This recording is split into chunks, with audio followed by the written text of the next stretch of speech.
Halo semuanya, perkenalkan nama saya Michelle Gladiostor dari kelas 87 nomor absen 25. Hari ini saya akan review tentang buku yang saya baca, yaitu Putri di Dalam Hutan.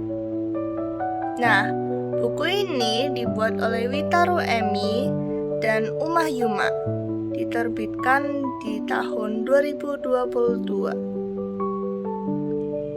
Nah, buku ini menceritakan tentang sepasang kembar bernama Nara dan Neo. Nah, Nara dan Neo ini tinggal di Pulau Sumosir bersama dengan keluarganya. Ayah mereka masak di rumah dan ibu mereka bekerja sebagai peneliti burung. Suatu hari, mereka pergi ke hutan untuk meneliti burung. Saat jalan, Nara dan Neo mencium bau yang aneh. Mereka mengikuti bau itu dan menemukan bahwa sumbernya dari rumah Pak Binsar. Pak Binsar bertemu dengan mereka dan bercerita bahwa bau itu berasal dari hantu. Tiba-tiba jendela rumah itu terbuka dan muncul seorang anak perempuan yang seram sekali. Rambutnya panjang dan menutupi mukanya, sehingga membuat kembar itu takut dan lari. Setelah berhenti lari, Nara baru sadar bahwa sepatunya hilang. Jadi, ia menyuruh Pak Binsar untuk mencarinya. Nah, saat Pak Binsar pergi untuk mencari, muncullah perempuan itu lagi dengan sepatunya Nara. Dia memperkenalkan dirinya ke mereka bahwa dia adalah Butet.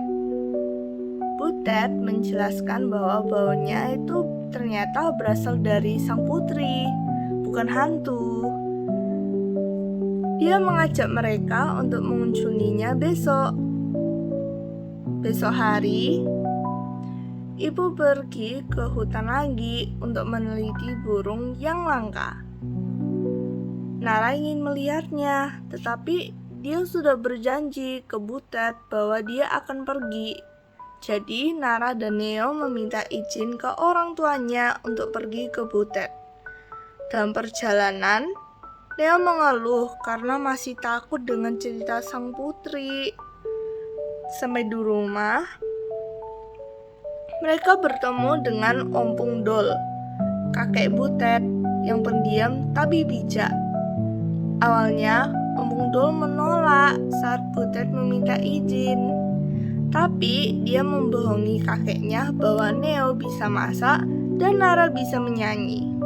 Jadi, Butet menjelaskan ke mereka bahwa sang putri ini suka makanan dan nyanyian.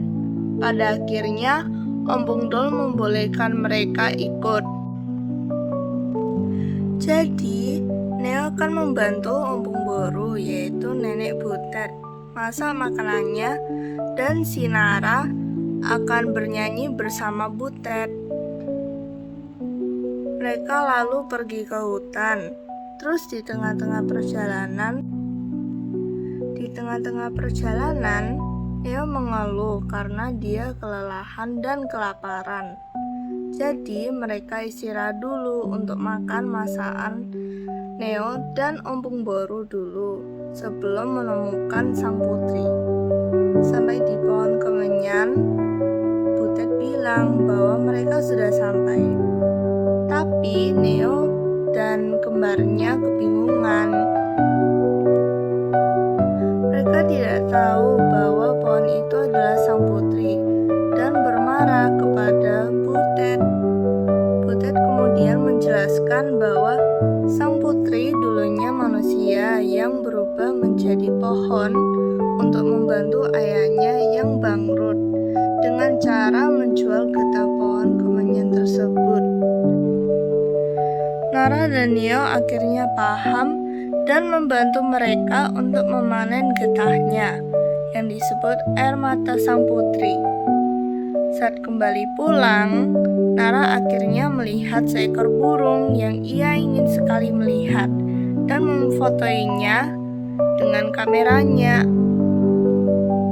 Cerita ini bagus dan kreatif sekali. Menurut saya, buku ini mengajari kita tentang budaya, pertualangan, dan keberanian.